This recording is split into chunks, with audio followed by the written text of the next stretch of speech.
Alright, we're all set. Let's see if the stream kicked up. Ooh, that looks interesting. Ooh, very much. Oh, nice. I love all those textures. Look at all the brushes you've got opened. I don't use all those. But, like, you use a lot of textured brushes. Yeah. It I adds honestly such... use about probably 5 of those. Okay. It's like You I have got 3,000, 5 but I happy use 5. Yeah, I have one that was it's like you know, it's like Jeff's brushes or whatever, but I had these all open yesterday or this morning, so I was looking for something. Then I'll grab one and add them into my main brushes, but they're still open. Nice.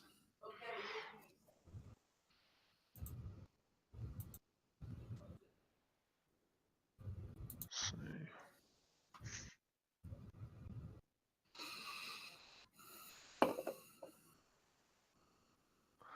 Alright, I promise I'm done tinkering around with stuff. Okay. Alright, if you guys are all set. Yep, I see we just went Ready live. as I get, man. Oh, did we go live? Yes, we are officially live. Everything's up, running, and Let's see. Chat is up. Yep. All right. Cool. Great. Let's do this guy. my God, it's so bright. Wait, no, I didn't want to do that. No, I didn't want to do that.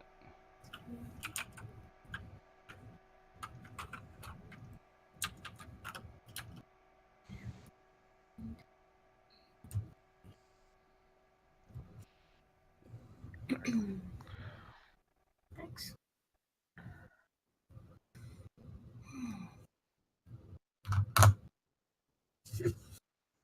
Oh, I ruined everything. What did I do? Oh, I'm sorry. Ha, that's better. Why is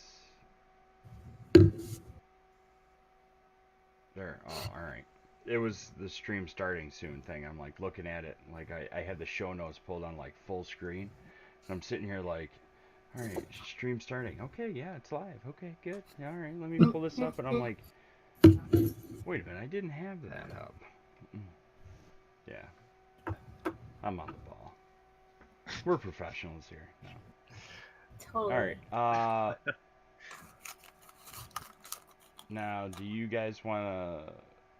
Do you want me to record it, or do you guys want to do individual?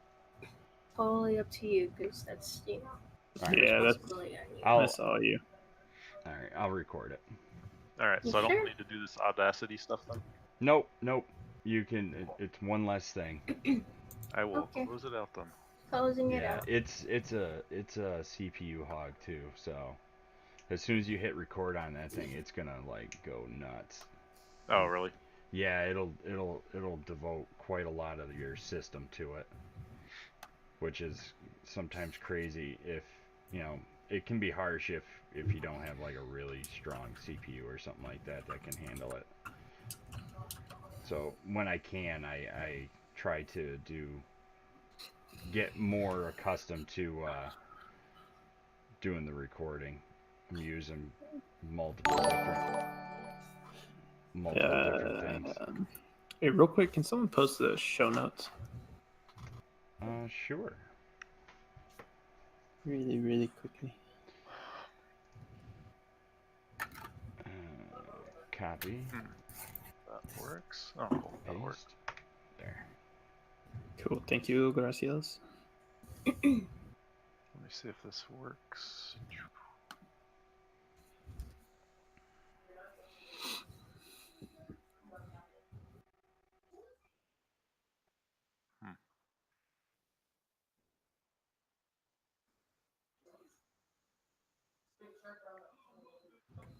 Oh, good. It does work. Cool.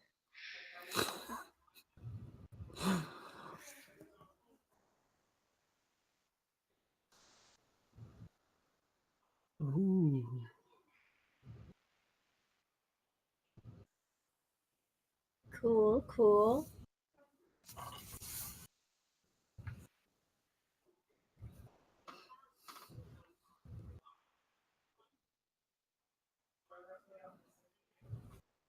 Awesome. All right. Well, sorry, I'm not good at multitasking tonight. I'm struggling. No, I'm kidding. We're good. uh, oh, dude, that is so cool. Yeah, I love the software. Now, what software is that? So this is PureRef. So I use that. I load if I'm doing well, whatever I'm painting. Usually, I'll load all my reference into here. Because you can go all over the place with it and load in a whole ton of stuff. So if you have, a bunch of mountains or whatever, you can load them into here and then zoom around them, or zoom in or pan around, whatever, and it'll stay on top of all your open windows. But I was just using it for this because I'm just trying to share a screen. I figured I could throw a bunch of images up here at once. Nice. Yeah. All right. Well, But we'll dive into that a little bit more and have you explain that program sure. a little bit more and a little bit of pros and cons about it. I'm just gonna get a marker real quick just so I know where to start editing. Unless somebody sends something really funny right now, and then I'll mark it and then I'll use it as an opener. Cool. But usually what we do is we'll do a quick countdown. 3, 2, 1, record. 3, 2, 1, clap. And we're just gonna scrub the record since I already started recording. Actually, this is just for a marker, so I'm just gonna do a quick clap and then we'll go right into it. All right then. Awesome. All right. So 3, 2, 1, clap. Boom. All right. Thank you everybody so much for joining us for Pixels After Dark, episode 8.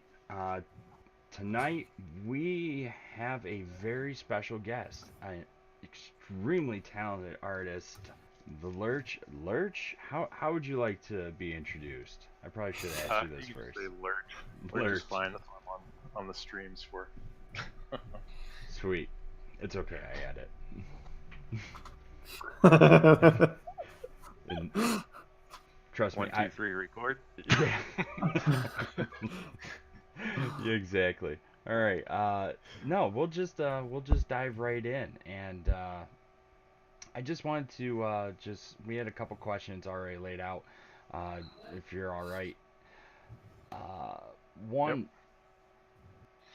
When did you start developing your like passion for art? Was it when you were a kid, or has it always been with you, or did it develop like later on in your life and you just grew into it? I mean, it's always been there since I was a kid. I mean, I think most kids, you give them crayons or whatever, and they'll draw. Parents encourage that or whatever, but I mean, both of my grandparents, my grandmas were both artists. My grandma was actually an art instructor, Oh, nice. so I'd go over to her house, and she'd always have a easel set up, and she'd be doing oil paintings or wood burnings or charcoals or whatever, or teaching students. And just from a young age, I thought that was cool. Um, so, I just would, I guess like most kids, just doodled in class and drew in my free time, and made my own maps for Zelda or Star Wars or whatever, and just kept going from there. And then progressed from uh, being a little kid into where I'm at today, I guess. Awesome. So today, what do you do for a day job?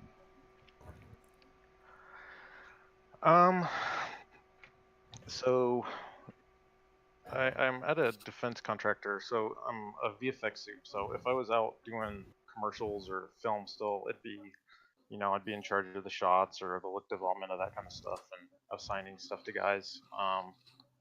And so we do that here just on a not as grand a scale, I guess, smaller teams. But the same kind of work. I mean, I've got 2 teams of guys. The guys that we work with are from all over the place, like game development guys, I've got some Academy Award winners on my team that are doing awesome work, illustrators, everybody. So it's like a full production suite. Wow. It's just not it's not typically what you'd associate with like a defense contractor. Also, Probably not. like we do dog and pony shows all the time. It's like, hey, what do you do? And it's like, well, we're Pixar for bombs, or that's how I try and Except for associate it for people because they have no idea. Um, I mean, people like us, we kind of know what that is, but when you get other folks in there, they don't really understand what it is or what the value is. But we're just VFX artists and illustrators and animators and all that, and we're just doing it for film. We're doing it for video games. We're doing it for defense stuff. That is awesome. Now you That's dropped a little bit earlier that you did somewhat work for like movie studios. I've never personally done movie studios. I started out in doing commercials and video games, and a couple music videos, and then got um, That is so cool. basically the work at that point in my life. I was getting married, and I was in between contracts, and so I had the opportunity to get a steady job, basically doing the same thing, and so I jumped on that, so I could have something a little more stable, which the wife appreciates. But then that was quite a long time ago, so I've been doing it since then. Wow, so you've been with your company for a long time then? Yeah, I've been doing this stuff for about 15 years, Oh wow. and then about 7 years before that, I was doing entertainment stuff. Wow, So pretty I'm lengthy old. That's career what I'm trying already. to say. Old or Old dude. seasoned, you know what I mean? Yes, I hear you. exactly. So with the visual effects stuff, do you just supervise or do you kind of get in hands on?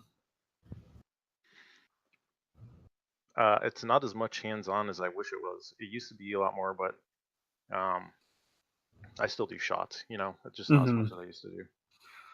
Okay. So when I was doing more shots, I was doing less personal artwork. But now that I'm not doing as many shots, I'm doing more personal stuff, so I can get it out of my head. Right. So it's kind of a trade off. Right. Very cool. Nice. Do So you go ahead. Oh, I was just gonna say, so with the visual effects stuff, do you prefer to do your own projects now that you have more time, or do you try and leave that for work and focus on other kind of art media for your personal stuff? Um, it depends. I mean, I kind of go through flows of it. It's like I'll go through a couple weeks where I just can't get enough doing illustration or concept design or whatever, Mm-hmm. and then I'll run out of steam or I'll get in a rut, and so I'll start watching movies, and I'll do that for a couple weeks with my, whatever free time I have, and then I'll go from that and I'll jump on Destiny or I'll jump on, God of War or whatever I'm playing, Mega Man, and do that for a couple weeks, and then I'll get back in that cycle again. It just depends on where your head's at. that sounds Yeah. exactly like what I do. And I need those pauses too. It's like I just Yep. can't push anything out. Yeah. I need something else. No, I feel like a lot of artists can relate to that, especially ones that work full-time jobs and things of that nature, where it's like you get burnt out sometimes and you just want to do nothing. Exactly. Well, yeah, I mean, I'm on a computer, 10 hours a day sometimes, or more than that usually, but you get home and you don't want to get in front of a screen again. You just want to Oh yeah. Oh yeah. go outside or do whatever. But yeah, I mean, drawing's what I do, man. So it's either on paper or digital or however I can do it. Do you do a lot of traditional stuff? Um, Not since I got an iPad. I mean, so I used to do. I mean, mainly it's on computer, but if usually the traditional stuff is like I'm in meetings or something, so I'm drawing. Instead of taking notes at a meeting, I'm doing doodles or whatever. But So then you can graduating edit that out from later in case anybody's listening. But uh, I don't do like I won't bust out acrylics anymore. I'll do like marker comps every once in a while, but or if I'm coloring with my kids or something like that, I'll do that. Usually it's digital, or I'll bust the iPad out because that's pretty cool. Gotcha. Yeah, be careful with markers around my little ones, man. You turn your head for 1 second and their hands are 15 different colors. Like it Nice. goes from paper, like dad's watching, dad's not watching. Quick, quick, get the whole finger, get the whole finger. Nice. Yeah, Yeah, as long as it's not the walls, you're good, I been there. man. I walked out of the permanent marker will come off with rubbing alcohol. Just remember that.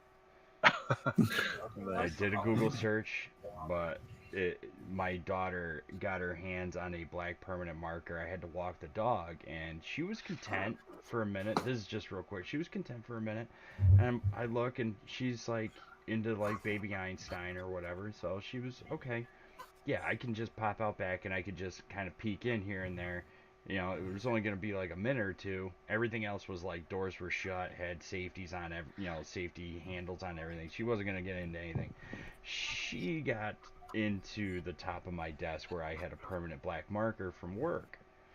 And have you ever seen a 42-inch TV at the time? We had a 42 then, but the TV was on, but the screen was black. She Right. colored the entire screen with permanent marker, got the entire entertainment center, like hutch, half the wall and everything in like the matter of 2 minutes. Like she was like ninja Nice. quick, and I'm like, well, I gotta buy a new TV, and it ended up all coming off with rubbing alcohol and everything, and then I'm like, I'm still buying the new TV. Nice. Of course. That's my ramble. Have you guys seen the new paint that you can put on the walls and then do like dry erase markers and stuff? It basically makes it like a dry erase board. We got the chalkboard paint. Yeah. Each one of my girls have a 2x2 square, and I put like just a real decorative frame that I got from like Michael's, and put that on the Ooh. wall, and that's what they get to draw on, in their room. Besides That's like cool. their desks, they each have their own little art easel kid station. My 10-year-old's got a full-fledged, my old art desk, but Nice. the 2-year-old, dude, come on, man, that chalkboard paint is awesome. So I Yeah. haven't seen the one you're talking about, but I'm gonna look into that. Yeah. I want to get it just so I can paint a room with it and then like just graffiti all over the wall. And then whenever I get sick of it, I can just erase it and do something new. You know what I mean? Nice. That would be cool. Right? So Lurch, when you're doing personal art, what is your favorite content to create? Do you like doing like landscapes, or what really draws you to doing the most? So I'll switch back and forth. Um, I so when I was getting really influenced by different artists and stuff, it was a lot of sci-fi stuff. It was video games, and then it was like I grew up in the '80s, right? So it was Transformers and GI Joe box art, which was awesome. Those cartoons that were awesome, and then I had like I don't know if you remember this. I don't know which of y'all were around back then, but they had all those guest ads, Yeah. with like Christy Turlington and Claudia Schiffer and all these. So I was always drawing those, and so I still love doing like the portrait kind of art. And I'm really influenced by like uh, Ahmed Aldori and Aaron Griffin and those guys, but I kind of apply it to games. So like a lot of it, I'll do kind of like a pinup thing with a Destiny twist to it, or I'm working on one now that's like a Samus from Metroid, and so I kind of apply it to Cool. those just because that's what I grew up with, man. I loved all those guest ads and the supermodel ads from the '80s, and I was always Yeah. drawing them. So now I'm kind of doing it today in my however I do it.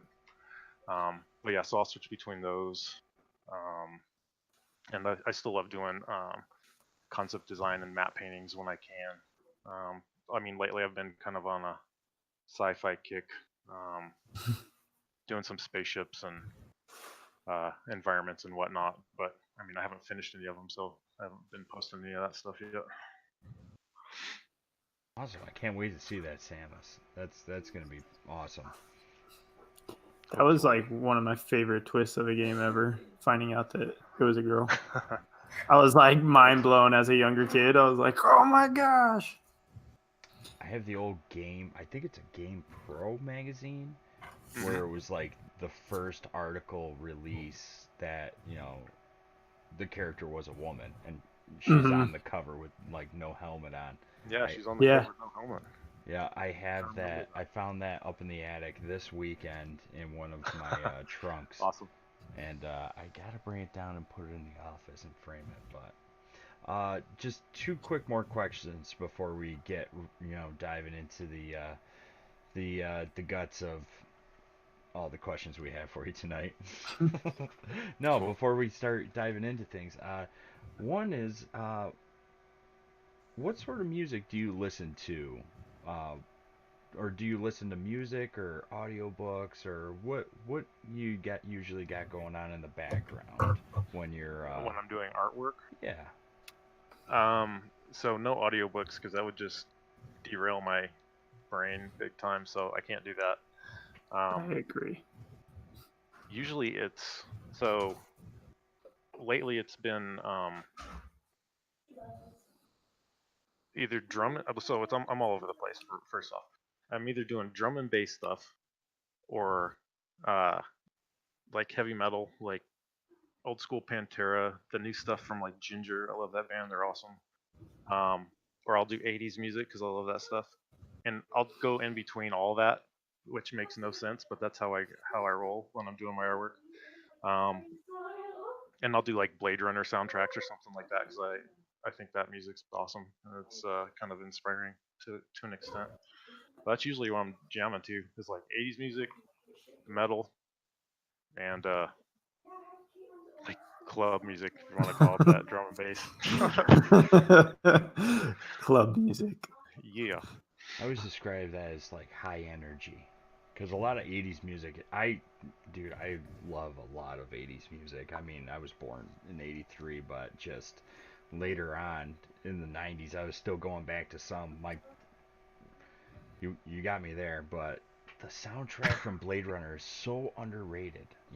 I love that one. My dad exposed me to Blade Runner at an early age, and I just fell in love with just the music and how the tones and everything. Sometimes I'll get like reminiscent in a game. It'll be like a long tone or something. Be like, oh, it's not Blade Runner, but yeah. No, I mean Blade Runner. If you have Blade Runner on, your illustration is gonna have fog in it. It's gonna have buildings that are destroyed. Just by default, you can't help that. By default, that's hilarious. No, I dig that. I dig that. From what you're listening to, will kind of like transfer to how you continue with creating a piece. That's neat. One more quick question. How did you come up with your name? So I didn't come up with it. When I was in college playing, one of my coaches, so I always have this look, and like the dudes at work know it, people that know me know it. But if I'm listening to you talk, I'm like doing it right now, but you can't see it. Like I'll have this furrowed brow, and so you get your face all scrunched in or whatever. And so at first the coach was like, he'd call me BDA because he thought I was a big dumb animal. And so, because he thought I was just looking at him like I was confused or whatever, And so after he figured out that I wasn't an idiot, he started calling me Lurch because he thought I looked like a Lurch because I was always scrunching my eyebrows like Lurch would on the show. Yep.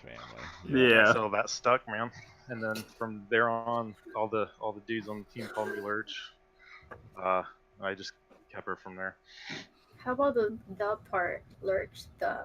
Oh, that's just because Lurch was already taken, so I had to put comma Oh. Somebody beat me to it. It makes it seem more official. Yeah, the Lurch. I love it. Yeah, that's why that was. I was late to the Twitter game, so I had to adapt. That's But funny. what's cool is that you can put anything after it. Like, I thought I saw you do it with a piece like Lurch the Powerful or something like that. That's You can funny. just add whatever you Lurch want. the powerful. I don't remember The the mighty word that you used. Lurch. Whatever But yeah, mood he's it's in. so open Yeah. for creativity. Lurch the hungry. Yeah. There you Just go, about it. see? Your moods. That's It'll funny. speak your moods. See, now that's a thing that I have to do. I was about to say, you definitely have to sign off every piece now. That's funny. Awesome. Yeah, so that's where that came from. It's not a super awesome story, but it's a little bit funny. No, it's great. I love it. I Yeah, was about to same. say, I think it's a really cool story. I think they're all amusing. So Tyler, you want to bring us right into it? Yeah. So let's say you're starting a new project. How do you go about like researching or brainstorming for the project? Do you just dive right into it? Do you gather a bunch of resources, or what do you kind of do?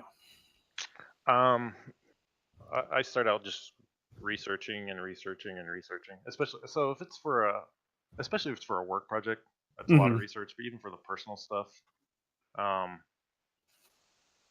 I just want that's part of that journey is you get to learn about these things that you're illustrating or what ideas you have or where can you go with these ideas. And so um, I'll start gathering a whole ton of reference. I'll research. You'll start looking for reference, and we'll start taking down all these other rabbit holes where you're looking at uh, all these weird origins from like Machu Picchu or whatever it is. I mean, I'm just throwing random examples out there, but you just start digging around and finding all this stuff. But you know, a lot of it is just research, and just kind of finding ideas to help support the idea that you have. I always try and root it in reality because when you start getting outside of that, it doesn't look right. Right. Um, so I try and base everything off of that, and then I'll just start getting a whole ton of reference footage, or I'll get pieces from other artists or film or whatever that has kind of a look I'd like to convey or something similar for inspiration or for palettes or whatever, and go from there. Very cool. You know, it's funny you mentioned that about it not looking right when you don't kind of use the references, because there's been a big thing lately. I don't know if you guys kind of noticed it, but I noticed it a lot on Twitter with people kind of demeaning artists that use references. They're saying, "Oh, it's not real art," and yada yada.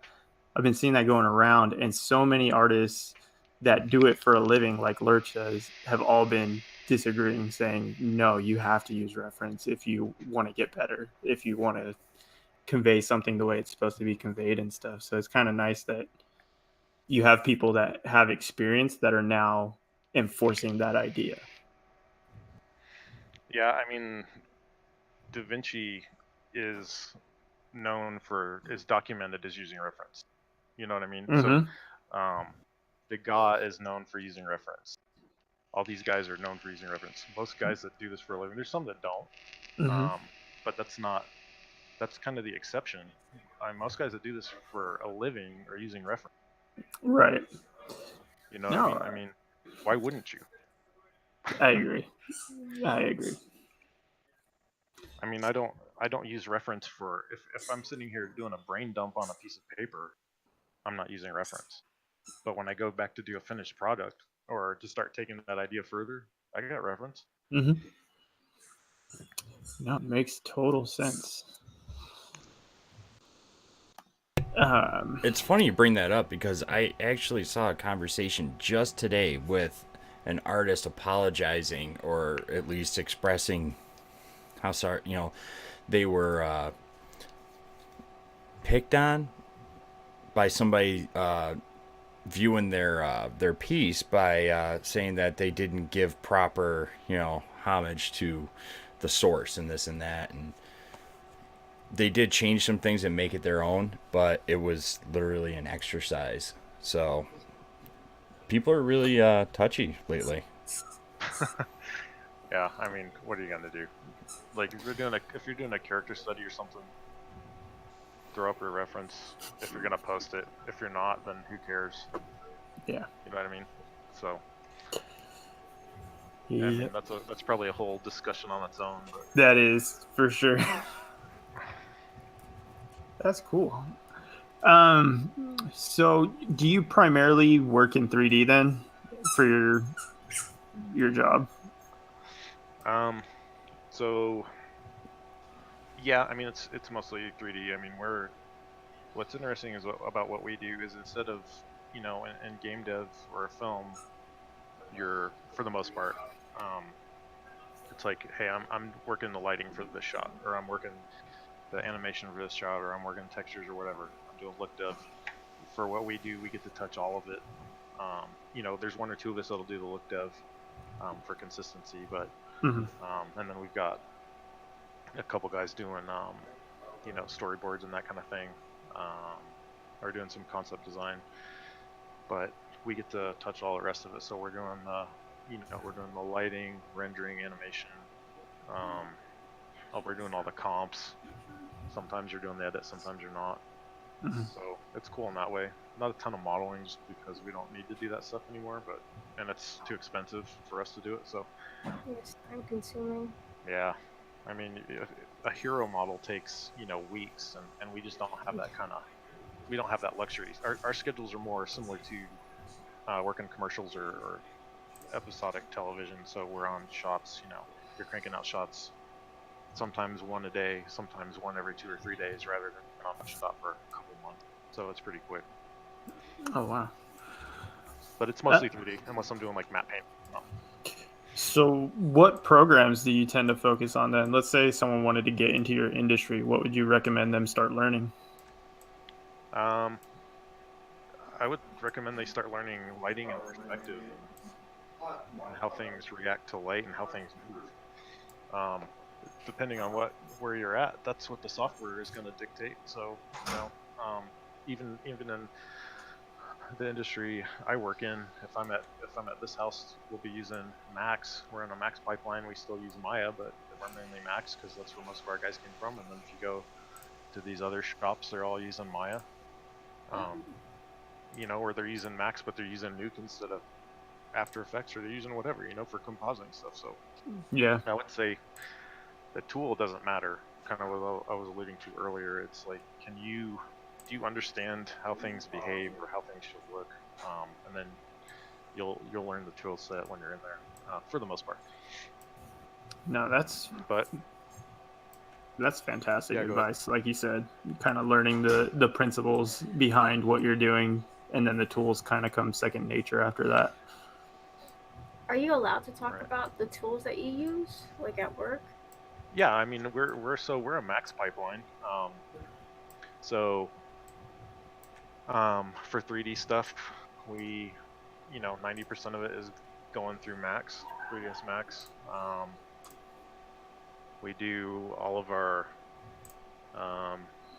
fluid dynamic stuff in a couple open off-the-shelf softwares like Fume or Phoenix or RealFlow. So not so much RealFlow anymore, just because it's so processor intensive, and we've gotten it to where we can do our open water stuff to make it look like really good. I mean, it looks photoreal, so we'll do a lot of our water sims and open water stuff in Phoenix. Stuff going boom, I'll say, is usually Fume. Boom is usually Fume or Phoenix. I don't know why. I'm So- just gonna remember that forever now. Fume and boom. Boom. So, yeah, and that's the 3D pipeline. We'll do compositing is just the Creative Cloud stuff. So it's Photoshop and After Effects with some plugins, and then editing is done in Premiere. So nothing too fancy there, but it gets the job done. Nice. Very nice. Sounds like you got quite a little bit of a pipeline for kind of a small group. Yeah, I mean it's a good pipeline. I mean, it's not dissimilar from a lot of the smaller shops that are doing, contract work or whatnot for Hollywood stuff. Max was in the start. It was primarily game dev stuff, but over the years it's kind of evolved into what does that shop use? You use Maya, use Max, whatever. Mhm. I know a lot of the 2.5D mats and stuff were in Max for a long time, and now it's kind of a little bit of everything, but it just depends on what you're doing. And concept art nowadays is a lot more 3D intensive than it used to be. So Yeah. I saw some of the work, or not work, but Clinton was doing some fun stuff, and then you were I think you were advising Clinton on certain things, like kind of helping him out with how to make certain things or whatever. It was really crazy how much his concept paintings went from, yeah, they definitely look like concept paintings, to they started looking photoreal because of some of the textures from the 3D. Where it right, was like, oh man, okay, now it looks like it's coming from a movie rather than just someone laying down some stuff, on paper, right. digital Well, paper, I guess. I mean, so you get stuff. I don't want to say for free, but you get it for free. So you don't have to be this master of perspective and everything, because you can lay out your grids in 3D space in a 3D camera. So you get that. You get your lighting, so you can have reference for where your light's hitting off of things. So you're not um, relying on. I don't want to say you're relying on your training, but you're actually looking at it, and then you paint on top of that and all that stuff. So it It's gives you basically big shortcuts. well, it's not so much a shortcut because you're still creating it, but you've got stuff that's based on physical cameras and physical lights, because now you've got in the 3D software, instead of just having some lighting package that's a guesstimate, it's actually based on lumens, and it's based on what kind of temperature that light would put off. You know what I mean? So it's got this real fall off, and it's got this very naturalistic feel to it. And then you've got a camera that's got a bokeh effect on it, and it's got different lens settings and f-stops and all this that you can mess with. That gives you this much more natural setting right from the get-go.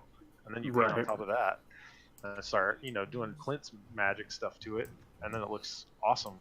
Right. So Well, yeah, Dr. Azanov's in chat, and she made a great point. Is that it's kind of what you were talking about earlier. You still have to know the rules of Yep. what you're doing to be able to utilize that stuff to the best of its ability. right. Very cool. Huh. So is that not refreshing? Whoops. Is that moving around when I do that? It's a little funky, but I'm seeing. Oh, it's slow. No, it's not slow. Okay.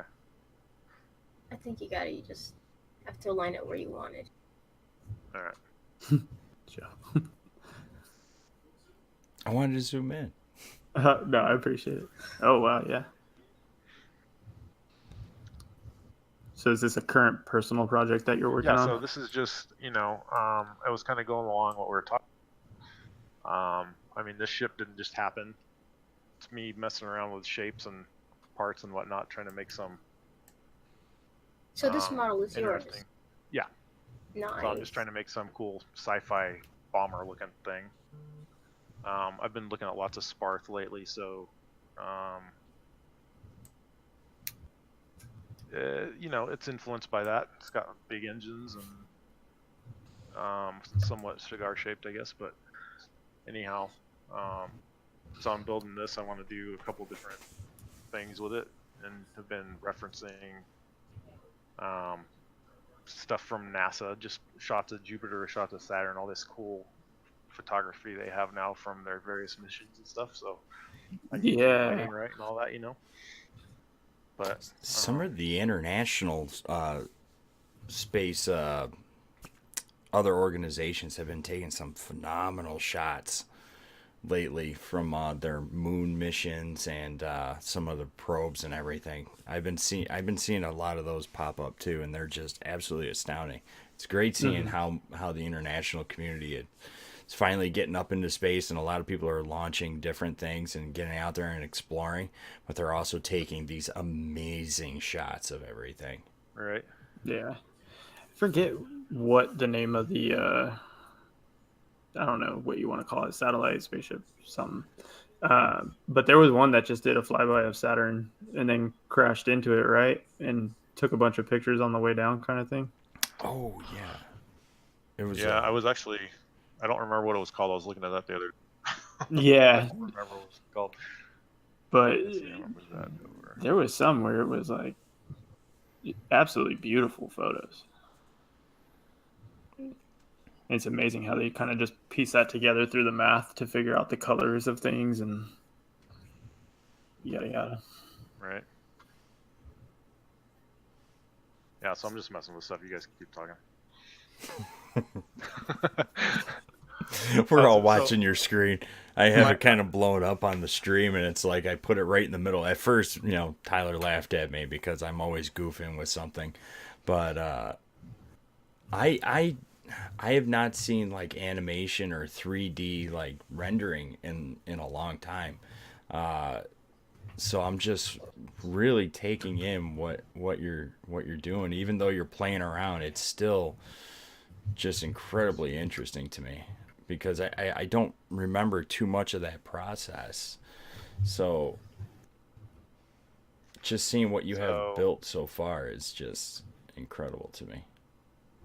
Yeah, I mean, so the model I've already obviously worked on before I think we posted it, but I'm just gonna do a little. I'm just messing around. So I thought it'd either be fun to do like a quick one of these, and do my own loading screen for Destiny when you're flying in. Hey. Type Oh, thing. That'd yeah. be so cool. Or I was gonna do like a flyover of some planet that I discovered, but I'd have to do some map painting on that, so we'll see. I mean, no That might work. objection. The flyover sounds really cool as well. Yeah, both of those sound like awesome Yeah. ideas. So we'll see what I can get done here in the next however many minutes we got. Whoops, sorry about that.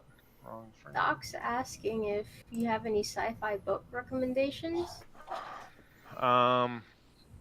So are we talking about for artwork, or are we talking about for reading in general? Um, That I think it might be art referenced. I would think art.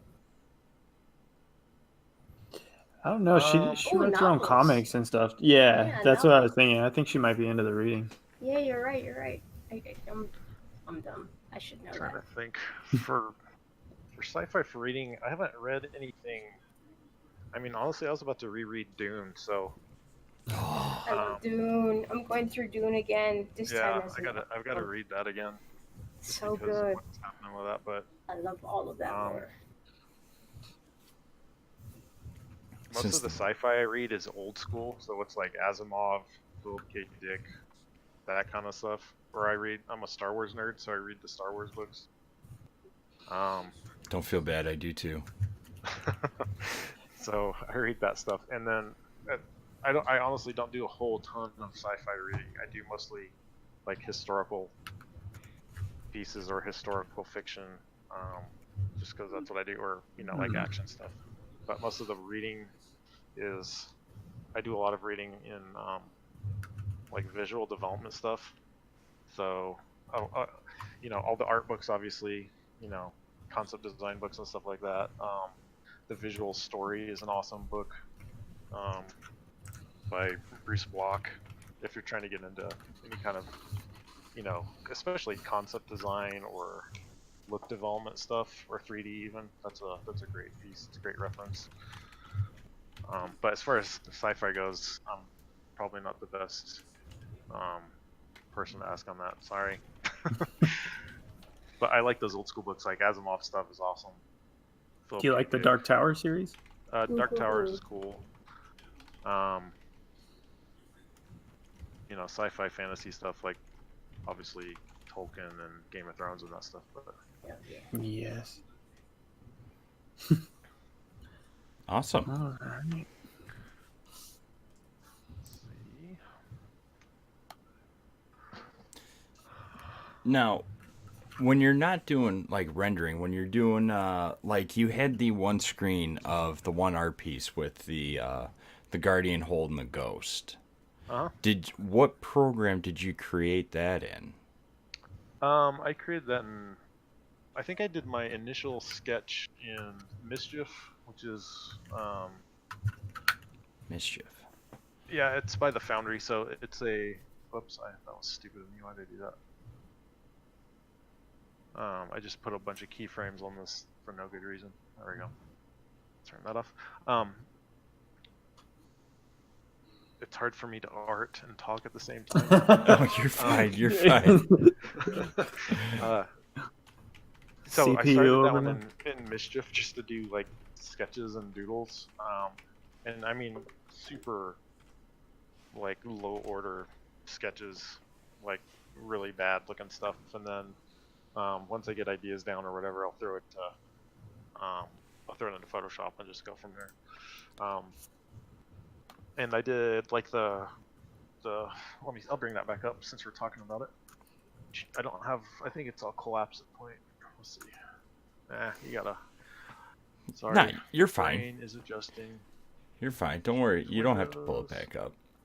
I could actually probably grab it from Twitter. Oh, well, there you go. Sorry.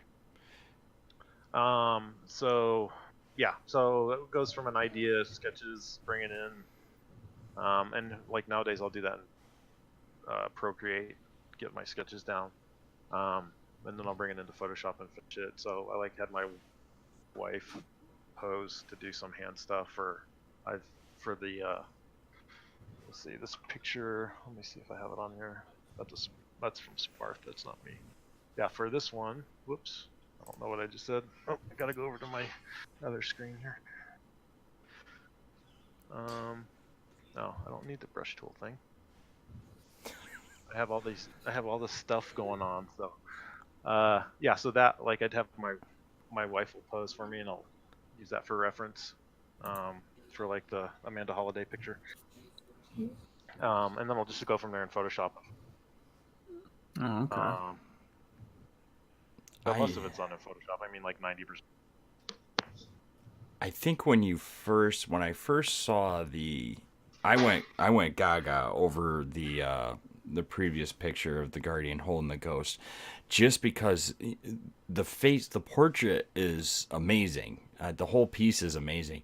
But what grabbed me, and I think I even commented or messaged you on this, the hands in the ghost are so lifelike. I mean, I was just my perception. I could not distinguish that it was a drawing. I thought it was actually kind of like a hybrid between hands and the ghost, like the lighting and the amount of detail and everything that is in that, right in the focus point, is just astounding. Like I can't believe that somebody drew that, let alone. Well, I'm glad you like it, because I hate the hands in this piece. Really? I still hate the hands. They drive me nuts. I would rather just blur them out. It's the focus point. I mean, it well, for me, my eyes instantly drew I worked right down the piece. I see her face first, but then I go right to the ghost and the hands, and that's really what captured me on that, because I couldn't distinguish that it wasn't real. Yeah, well, I'm glad you like it, because I still look at it, and when I did the test prints of it and stuff, I got it back and I was like, that's so, I hate the hands. I don't like drawing hands to begin with, and I don't know, I just try not to look there. So I like to look at the girl's face, I like to look at the ghost. Yeah, the lighting on it is incredible. It looks like metal. Mm-hmm. What I admire about the hands lighting. is It's all in the lighting, really. But the Yeah, nails. the only thing it's missing is the hunter hood, because Hunter Master Race. Hunter. Oh. I just Titan Master Race, just so you know. Wait, what was Give the her some master? shoulder pads. Titan. My man. Yeah, jeez. Yeah, so Couldn't like guess this with one. Joe. I love my Titan, man. I've been a Titan in that game since day one. Yeah, that's what I started with. From the demo for D1, that's what I started Titan. Aw. Yeah. I wouldn't know But what to I do run with all Space three. Mage. I just prefer the Titan. But yeah, I mean, this piece is like, I have this idea where it's a series, so I've started a couple other ones, but I guess the whole idea is this Yeah, you've girl been. finds, Mhm. it's like her spouse or significant other or whatever is a guardian, and it'll be a Titan, just so you know, Tyler. But um, she has this ghost, and like he goes away till doesn't. It's just the ghost is all that's left. So I've started Oh. these series of which doesn't really go with the lore, but I don't care. It's what I wanted to do with it. Yeah, no, that's So awesome. she's like got that ghost shell, and that's so it's like this piece, and then there's another one that I started where she's like reaching out to touch it or whatever. All Maybe right. I'll do one with her and the Titan. Excuse me But while I those are go just my bawl my ideas. eyes out now. Yeah. 'Cause that's incredibly sad. That's cool. I like when pieces have like an emotional connection like that and tell a story. So I'm Right. excited to see where you go with it because I think it makes people not only enjoy the artwork, but now you can relate to something as well. You have that connection. Right. I'm looking forward to Yeah. it. So I'm jazzed for it now too. I was just saying it on the inside. When we're what kind of tools do you utilize when you're creating, working on this series? Like, is there any specific tools or brushes that you are in your go-to when you're working on something like this? yeah. So here, let me see machine real quick. I think it's still up. Yeah. All right. So I mean, obviously, I have like 8 billion brushes up now. But I was telling you guys before the show started, I was just trying to. There's like a couple certain brushes I was looking at, but I usually use. There's one or two brushes I have that I like to use. I'm just doing. I'm just gonna scribble stuff. It's good. Whatever. I like these kind of mixer brushes, like that does the desaturation and a little bit of the lightness. You juggle it, so you kind of get. If I blow it up, maybe it'll show better. So you just kind of get this free detail in there Yeah. for good reason. So I love these kind of these kind of color jiggle brushes. I use those all the time, so I'll use that one. This 93 brush I use all the time, especially for the portraits. Again, it's got that kind of, you get those color jiggles in there, and again, this is in grayscale, but you get the idea. So I'll use those. I love this brush right here when I'm going to, let's see, if I go to I use this as a mixer, so I'll go in there and start getting my soft edges and stuff, or mixing the colors together. You can kind of see in there, but basically it's like a smudge, but you have a little control. Yeah. So that's how I try and get that little painterly effect in there. I use that brush all the time, and then I've got a couple that I'll use for like if portraits for hair, like the lasso tool or something, or I'll use maybe something. Whoops, I gotta keep shifting here. So you'll use that for hair or whatever, and then get some other color laying on top there, and then get that mixer brush again. You can start going like that, and you get those strands of hair just kind of happening. Yeah. For free. But I mean, just those are basically the brushes I use, and then I'll come back in and add some gradients or whatever in there. But Now, did you create those or did you get them like I know like Kyle Webster has like a ton of mixer brushes. Did you look for a pack like that or did you just create them as you went? no, so I've got my brushes are the ones that I usually use are a combination of made the basic ones. Some I got from Clint put some up a while back. I grabbed those. Mm-hmm. Aaron Griffin, I got his like 93. This brush here, I love this brush. Whoops, first time doing a mixer there, but I love this brush. Gosh dang, there we go. Like that brush is sweet, especially when I don't have the other stuff turned on. But do that. This is more of my normal set. Sorry, I gotta get my brain turned back on. like those. I love using those. So you can just kind of lay in color with a little bit of texture, turn on the dual brush, and I'll go in Yeah. there and do some cross hatching with that kind of thing. But I mean, I'm not a really quick illustrator. I take a lot of time. I'm a lot faster with the 3D stuff, just 'cause that's what I usually work in. So No, it's really cool. I remember I don't know if it was Omnigul or if it was like a reference to Omnigul that you did. That one blew my mind solely because it looks like a watercolor painting to me, with how many different like droplets and like overlay textures and things like that you have in there. Was that all mixer brushes? So I'll do mixer brushes, just paint splotches in, or you know, you can do different texturing techniques where you use overlays, or make brushes out of overlays even to get, like, you take a picture of your napkin that's got a coffee stain on it and make a brush up, get droplets and stuff like that.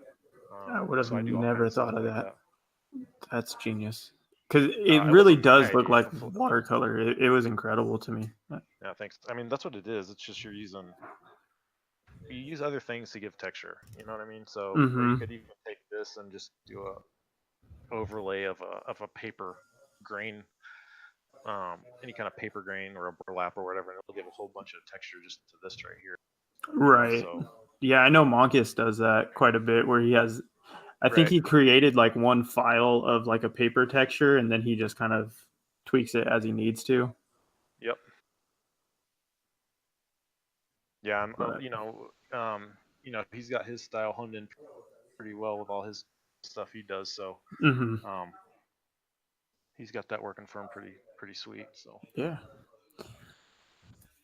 But yeah, I mean, that's what I do. You know, the hair, it looks like I'm in here doing all these strokes, but really I've got one brush and switching between like 3 colors, and you get all this, you know, hair looking detail for free. And when I do that, I use a guy I referenced earlier, Ahmed Ador. He explained it really well once. Is just you just look at it like it's ribbons, you know. So kind of lay it out over the head like it's face or whatever, and then lasso tool those shapes or however you do it that day, whatever's working. Do it that way, but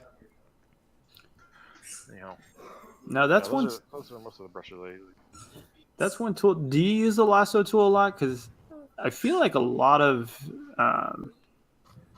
artists that I see that are doing photorealistic stuff, and they utilize it quite often, and I never use it. So is that something that you feel like is, I don't know, that I should be trying to practice? I mean, I use it all the time, so I use it in different ways depending on what I'm doing though. So stuff, I do it to help get or I'll use the pen tool to get my jawline the way I want it, or stuff like that after I get that rough shape. And if I'm doing, you know, more concept design stuff, matte paintings, I'm using it to refine selections, or, you know, make rough shapes in the foreground or something. Just kind of different tools. Very cool.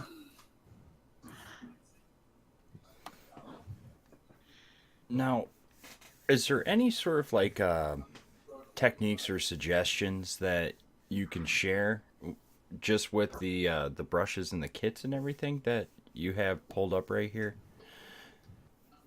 that you might be able to share with people that might not be familiar with? I'm trying to word it correctly. Just any tips or techniques with the brushes while working in like Photoshop or Cintiq or something like that, or sorry, not Cintiq. Sorry, my wife just came in through the door and asked me a question, and now my brain's like split right now. I apologize. No worries. I mean, just let the brush is just a tool, so it depends on what you're trying to do with it. You know what I mean? And what style you're trying to go go for. Just use the right tool for the job, really. So get out, mess with the brushes, get used to the ones you like. Make your own, and just mess with them. I mean, that's the best thing you can do is just take, like, so when I got Procreate, I hated all the brushes because I'm used to all the stuff I like to do in Photoshop until I started using it like traditional stuff, I suppose, and started drawing the same thing over and over again with brushes to see which one I like the feel of, you know. So just mess with it. Yeah.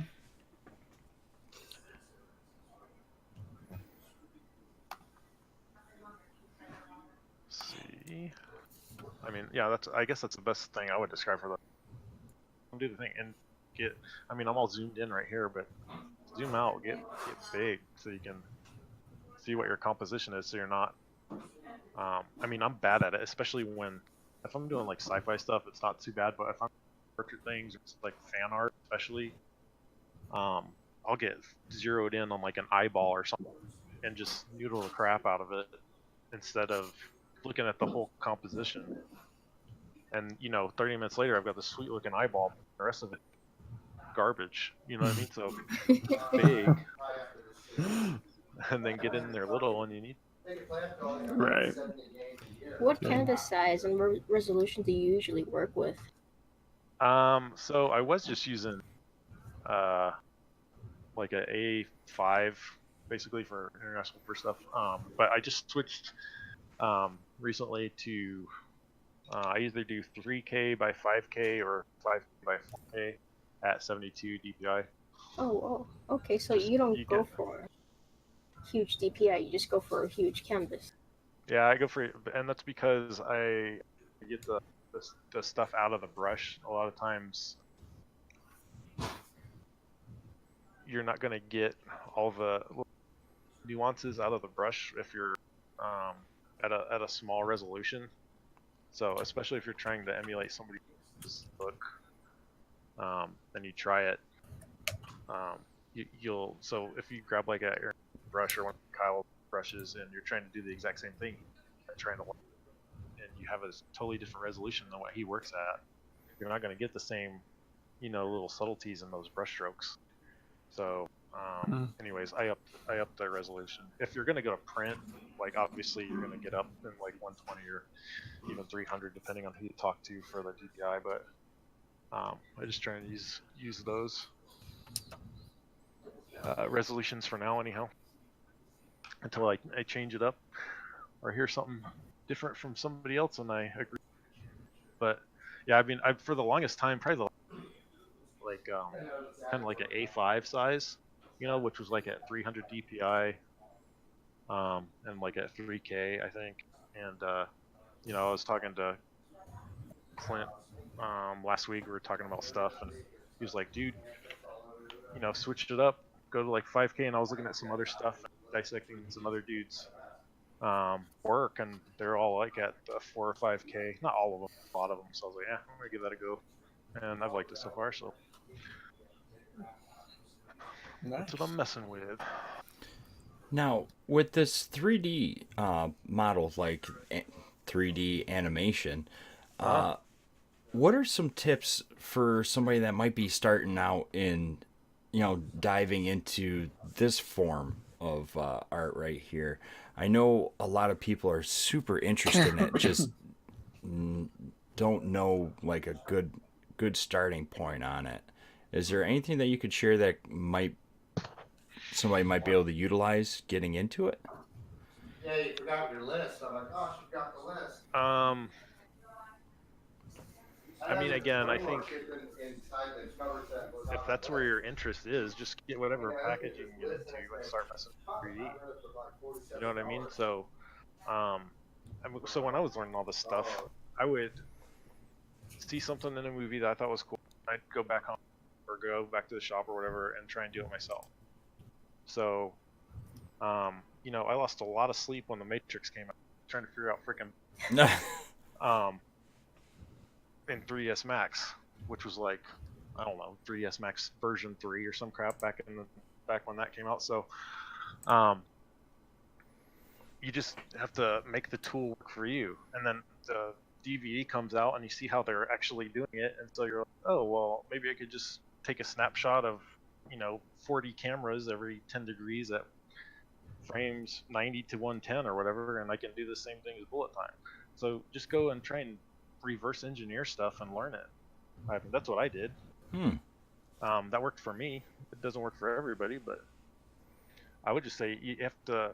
That's that old thing, you just got to be kind of throw yourself into the deep end, and if you have the discipline or the drive to get figured out, and you're tenacious and ask questions or research and stuff, you'll get it figured out. I think.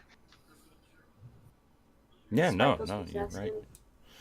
what did you used to draw as a kid? What did I used to draw as a kid? Yeah. I drew a lot of Transformers. Lots of Star Wars stuff. Lots of monster trucks for whatever reason. Monster trucks, interesting. Yeah. And then, high school was like when, well, for me anyways, again, dating myself, but Todd, the new hotness, doing all the Spider-Man covers. Image Comics was just coming. Spawn, after he jumped ship from Jim Lee and all those guys were doing all these awesome covers and comic stuff, and so I would look at those illustrations and stuff and try and mimic what they were doing. So I have all these like, when you buy sometimes when you buy a package of printer paper, there's that super glossy piece on the front that's like a cover. Yeah. I would always Yeah. take those and turn them upside down, and that was my comic cover. So I would, try and draw these Spawn covers or all stuff in marker comps and stuff, and do that, and just try and get as close as I could to it. That's what I used to, and like I said, lots of Transformers and all that kind of thing. Mine was the white T-shirt cardboard you'd used to get with T-shirts. Oh, nice. Then my grandmother used to hand me like a handful of them. Like, here, these are for you, Joey. Yeah. Those make good shields though too. So it's like to do that balance wisely. What am I doing? Where were you when I was a kid to tell me that? Somewhere in Texas. A long way away. That's funny. No, that's awesome. So I totally dorked this up. So normally I would do this a little bit more systematically, but we'll see how this goes. This will be a cheesy version to do it quickly. Oh, here I am. I've got stuff opening on the other. So I have my main system here in front of me that I'm always doing the reference on, and got the thing I'm drawing on next to me, so my tablet. But I have to bounce back and forth. So, but yeah, so that's what I used to draw. Let's do standard here.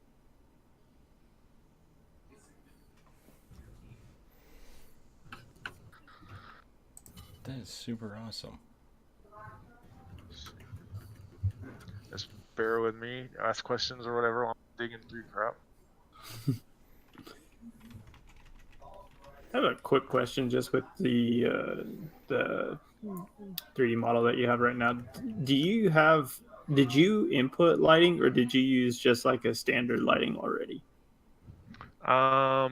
So here, I'll just click right quick. I just used, to start, I always use kind of, well, I'll take that back. It depends on what I'm doing. Since I know this is a side scene or space, I'll do ambient light just to get a nice soft light everywhere, and then I'll put a key wherever main light source is, because I mean, you look at space shots, or you look at Star Wars or Star Trek or Deep Space Nine or whatever you're watching, there's always that really bright key light from whatever planet's bouncing light onto it, or the sun in that solar system or whatever. So yeah, that's all like that. So right here, I've only put in and you can see it right there. That's just my ambient light. So Okay. once I get the camera moving stuff done, which is about as all I'm going to do for this one, I'll put that key light. So I'd probably put it, over here, going right to left to get kind of an interesting Like an underglow almost. bounce going there. Yeah. Cool. And then if I need to, you'll put in like a fill light or a little rim light or something to get some extra stuff there. This is either going to be cool or it's going to suck, so we'll see. I It can looks cool already say so it's far. gonna be cool. Oh man, there I go, hitting the wrong thing.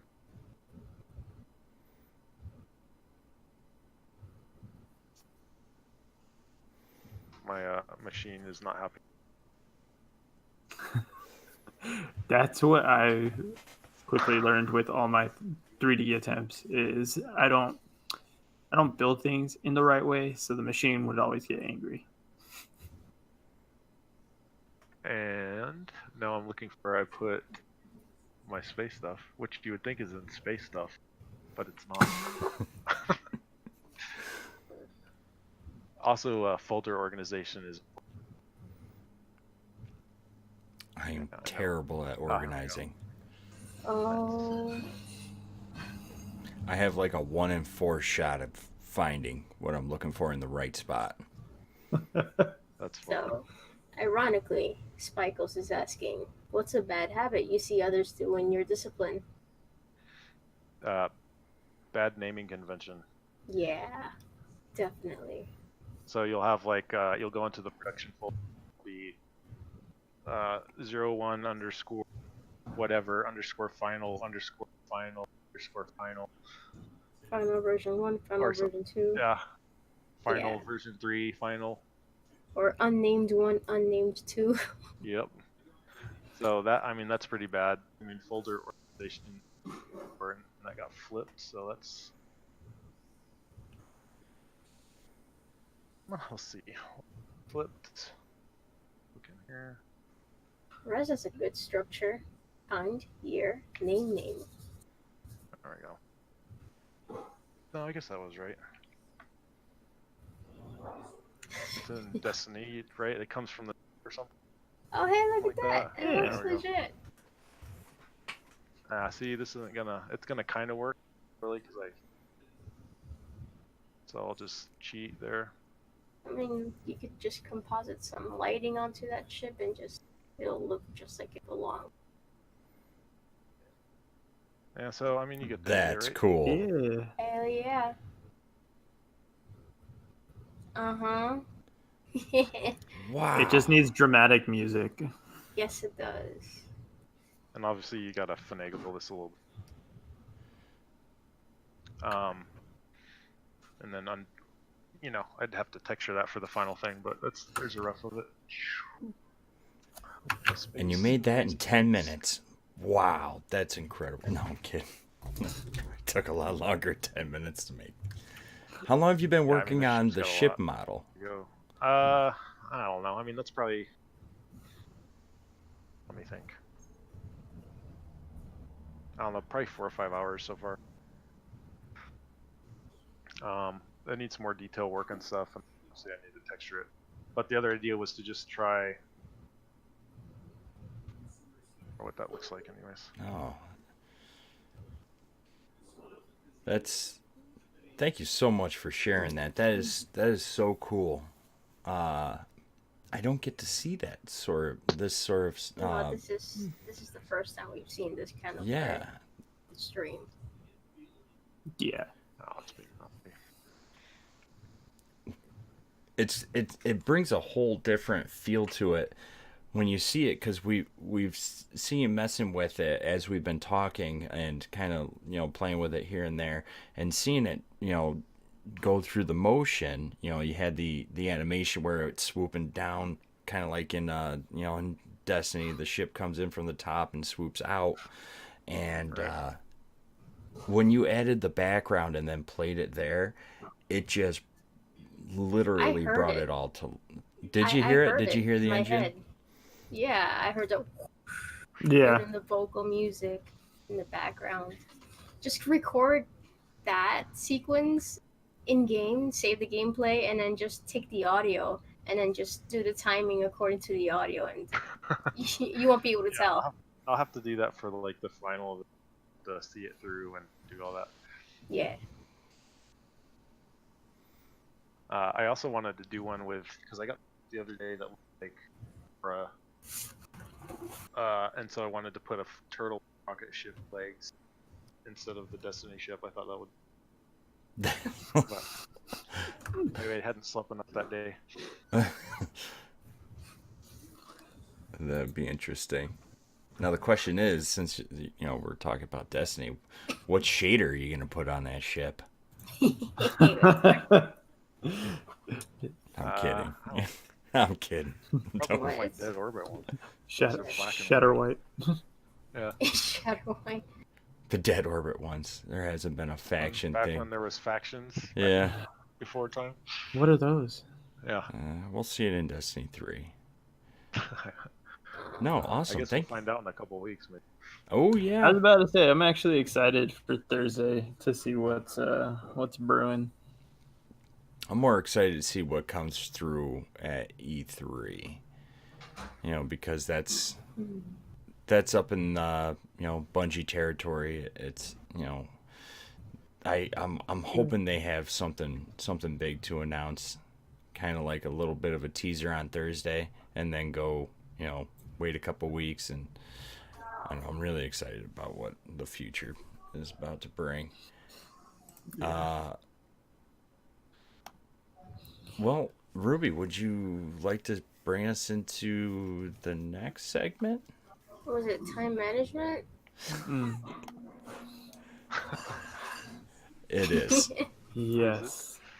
Yeah, okay, so you're a family guy. A lot of artists we've interviewed are all family people, like dads and stuff. Yeah. How do you get it all done? So it's depends on where your discipline's at that week, and sometimes I need to be better at it. There's two ways, you can sleep less, which sometimes I do, but then I don't work as well. I'm trying to find a work around that. Yeah, or you just get up early. I mean, the best thing I've done is, especially when I'm being disciplined, is I'll get up at like 4:30 and start drawing. Sometimes that's when I'll get my gaming in. If I'm gonna do some gaming, obviously it's hard to do raids or nightfalls that way, but that's all the time I can fit that in usually, because I really try not to do any of that stuff when my family's awake, unless we're doing it together. So it's really about just putting, I'm going to get up and do this at time, 9:30 to 11 or whatever it is, work on this kind of thing. And a lot of times it's hard for artists because you don't, I don't want to sound cliche or whatever, but you don't want to be boxed into this time where you have to be creative or whatever. But if it's for a job you're doing, it doesn't matter. You gotta. But usually, for me, the best thing at work is getting up early. So I'll get up early and crank on stuff. One way or another, you just can't sleep as much as you would initially like.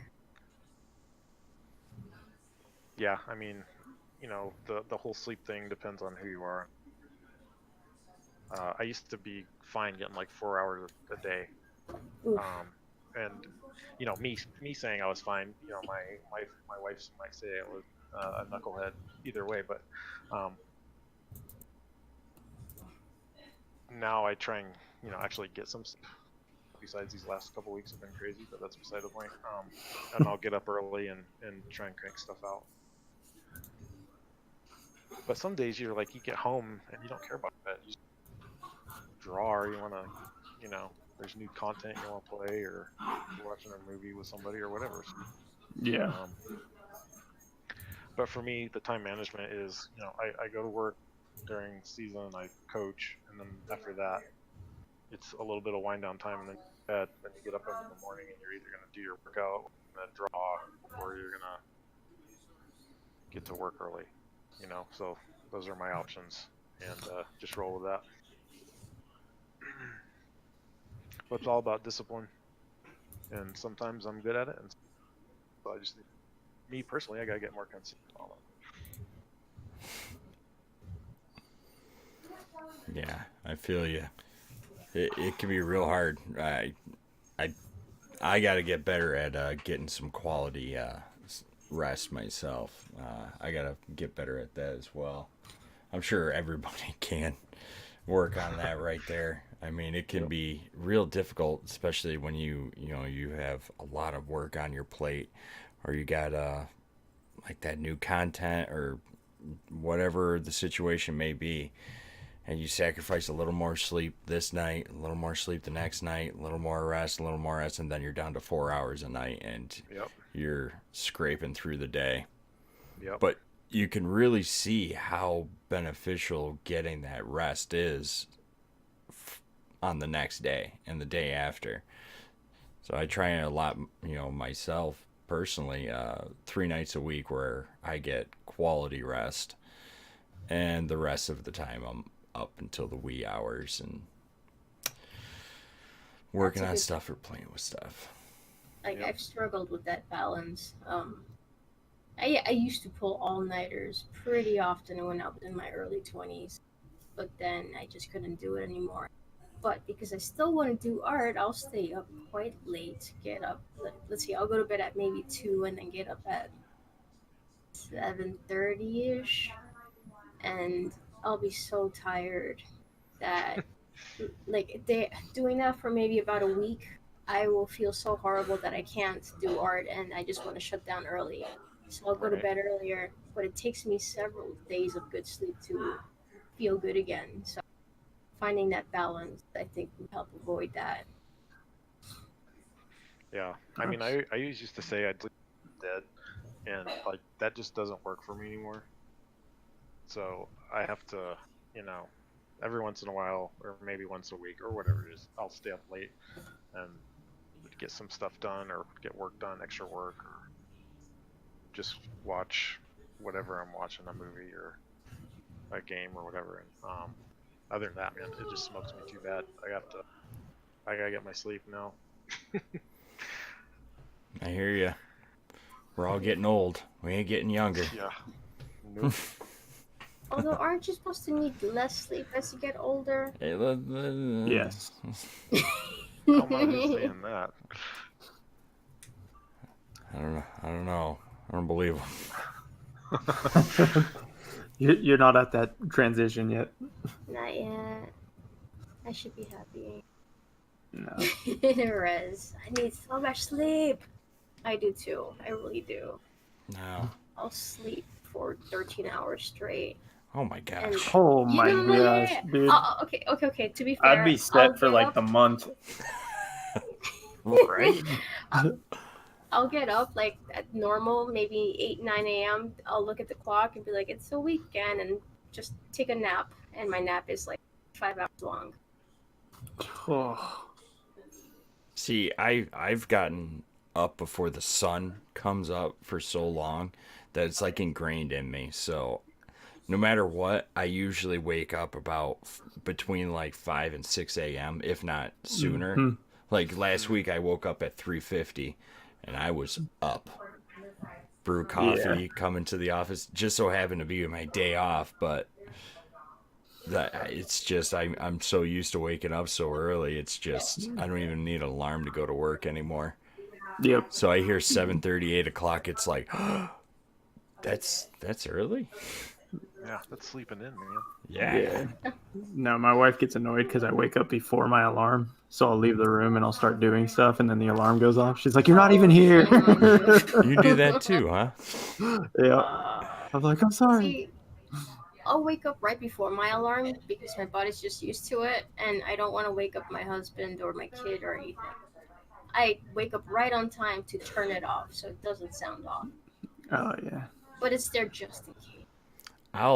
I'm with Tyler. I'll forget that I set the alarm because I woke up before it or whatnot, and I'll walk out of the room. Wake up like an hour early and I'll find my phone like in the hallway, because my wife will like toss it out of the room, Yeah. or it'll be like on the nightstand and it'll go off like once, just one time, and she will like come over like just with like a Spartan vengeance, like, and like attack the phone through me to like turn it off. Like That's it's, funny. but I also said it really loud. I'm partially deaf in my left ear, so I don't hear very well on that side. And my alarm is on my left side, so I have it turned like almost all the way up. No, Switch to the because other side of the bed. I can't do that. I'm weird. That's I gotta be facing the room when I sleep. I don't. I don't know. Doc Holliday or something. I guess. I always. For some reason, forever, I've always had to like face the room when I slept. I can't sleep with my back to it. I just get paranoid and I don't sleep well. So when we moved, my wife was like, "Nope, you're sleeping on that side," because she knows how I am. So I'm on the left side now. That's funny. So it's her fault that the alarm's going off. No. But no, I like this next segment that we do. Actually, the next two are a lot of fun. But Ruby, you want to bring us into this one? You do such a good job delivering this Do one. I? You do. Wait, are you sure? She's questioning I feel like it. all of them. I flop everything I try to say it. So is this the fun one? Yeah. Oh, He it is kind the of fun touched one. on it earlier, which was cool. Did Mhm. I? Shoot, No, Lurch what? was kind of. Oh, he about did. it. Okay, Yeah. good. All right, Lurch. You know how artists do the research thing, like we talked about earlier. Is that what you meant, Tyler? Yeah. Research thing, yeah. You know, you research the crap out of stuff, and you learn so much, so Mhm. you end up with a lot of useless knowledge. That's very interesting. Yes. Care to share something with us? Any fun facts?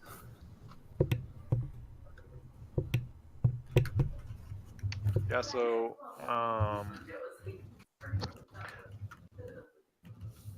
well, I was looking. I don't remember what I was looking at. I was looking at some sci-fi stuff. Anyways, it got into the episode.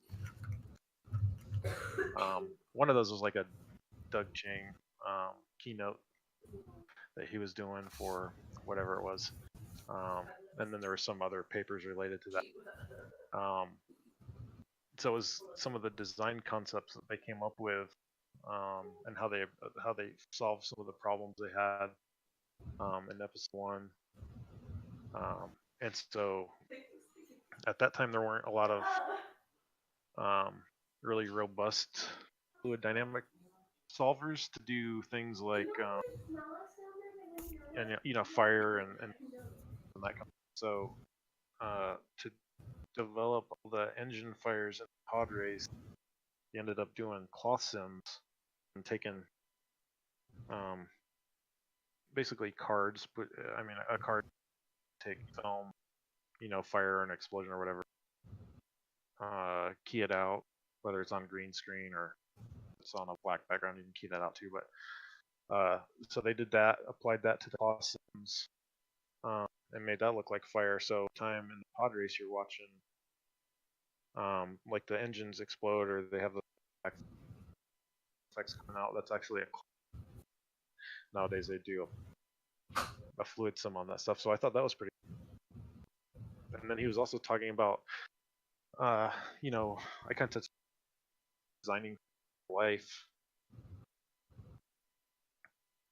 and I don't remember how it came about, but the design for the Slave One was based off of these lamps from the light posts that were like all around ILM in Pasadena. So it's like iconic spaceship that everybody knows and thinks looks awesome is, and they showed the reference photo. It's like a lamppost, Oh, that's funny. just without the light bulb in it. That makes And, sense it's because cool. it stands up, right? Yeah. Standing. So, That's funny. That makes total sense now that you say that. So that was cool to me. Those are the ones I can think of off the top of my head. That's a good one. Other stuff is just like there's Yeah. cool performance stuff that you see when you're doing. Right. Thank you for sharing. Yeah.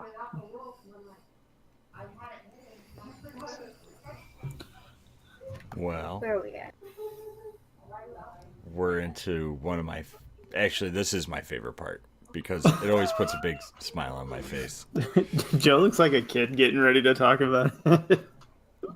I What know. did you say? My machine just cut out. Oh, I get really excited about this next part because okay. I always think it's so much fun. It is fun. It's a 30-second challenge if you're up for Oh it. man, sure. I have no promises on anything good. I'll tell you what, everybody we've had on, it's always so much fun, and a lot of people say the same thing, like, 30 seconds. It's not a lot of time, but I'll tell you what, the person to beat is Clinton, actually. Clint, Yeah. oh my gosh, I'm gonna actually print that out. He sent me a high res of all the different segments of it. He made Of this his droid guy that he made, or that Yeah. steampunk Yeah. robot. Yeah. That was great. I mean, Gamma's Ninja Gerbil was pretty sweet. That was pretty good. So there's a couple. No pressure. Yeah, if I have something that's even recognizable in seconds, I'd be happy. Like if I could do a teapot in 30 seconds, be sweet. I can do that. Well, let's see here. Do we want to put it up to chat for recommendations? Usually Sure, we leave it up to chat. Oh man. All right, let's see here. What do you say, chat? Any recommendations? Poll is closing in 5 seconds. Joe's like, Subject for 30 seconds. Yes. Joe's like, I'm ready to throw in my suggestions. Well, let's see. Burger Boy. Burger Boy from Sparks. That's really good, actually. Aww. Boy. All right. All right, I got a mental picture of Burger Boy. There's this old school burger shop that has, it's an old school pizza shop that has Burger Boy in it in my town. And I love it so much because it's so contradictory of what the actual store is. Arthomorphic food? Anthropomorphic. I almost had to put my glasses on. Anthropomorphic food. I'm only good at pronouncing right now because I have to pronounce medical terms like freaking all day long. So I've learned how to sound it out. Don't pick on me. No, I'm being dead serious. Because before I was terrible at pronouncing stuff.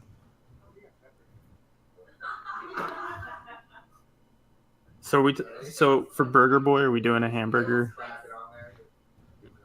anthropomorphic style? Lurch, you up for that? An actual burger. An actual burger that is a boy. An actual burger that is a boy. Mm-hmm.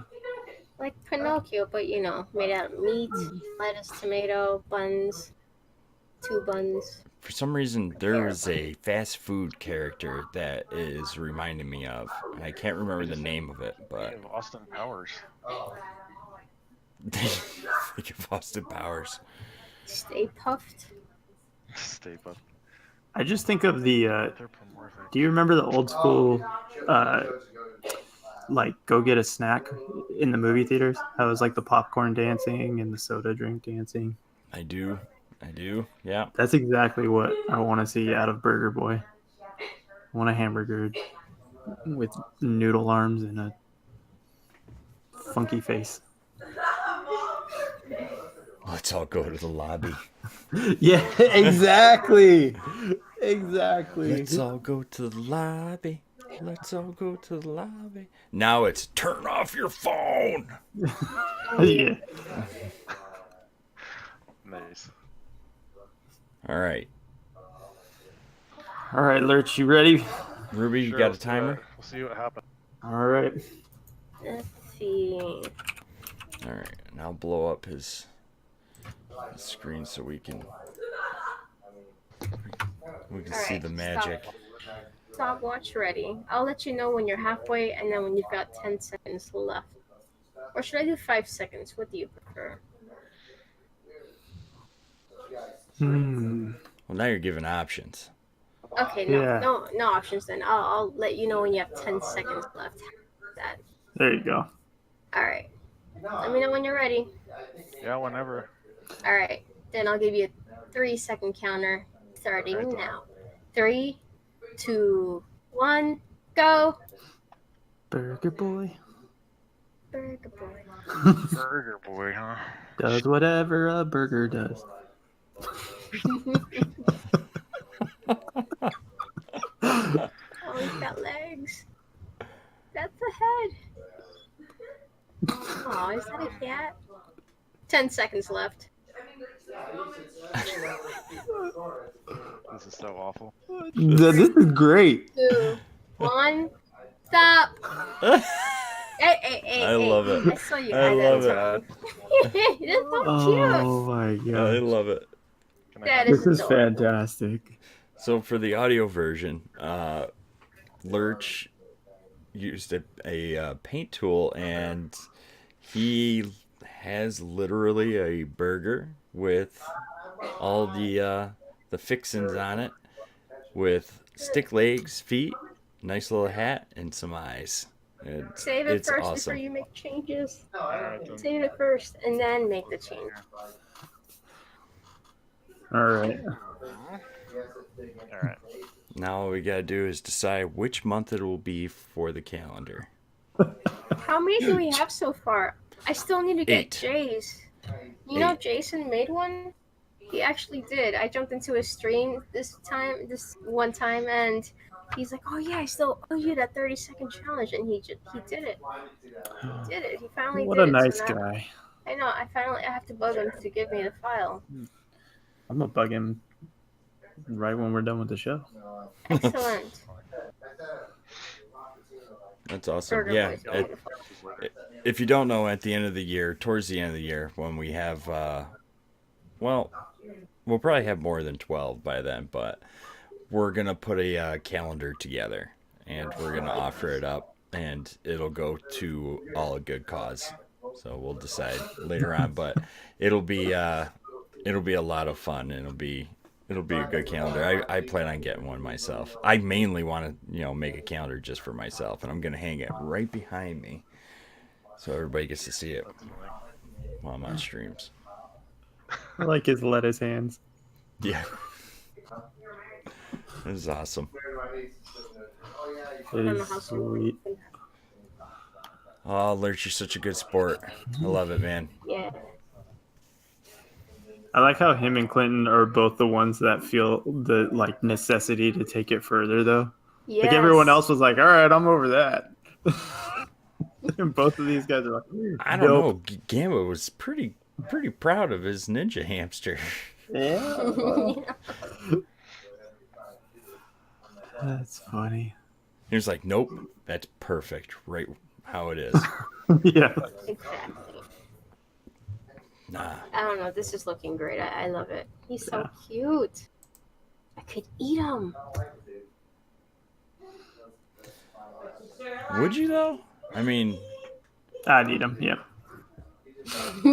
how do you know how he feels? Have you ever seen Sausage Party? I'm not sad about it in the least. Well, Near the people in the movie. I'm telling you right now, man. going to being bought in the grocery store is supposed to be a great honor, so I think it would be doing them a favor. Until the last minute, but they're gonna feel so ecstatic right before, I'll make it quick. Yeah, exactly. Okay. All right. Well, Lurch, can't thank you enough for coming on and chatting with us. Thank you so much for sharing everything you did, and that from going into the artwork and explaining the brushes and going into that 3D ship. That was so cool and such a treat. Uh, does anybody have any final questions or anything before we Man, wrap up? I th- I'm just thankful that you showed so much of the 3D. Well, not so much of the process, but just a little bit that you did show us, because that's so fascinating. And we haven't had anyone like that on the show yet. So it's awesome to learn just the little bits that you were able to teach us. Cool. So Glad you liked it. Yeah, that's a fun. That's Yeah. a fun game, the 3D.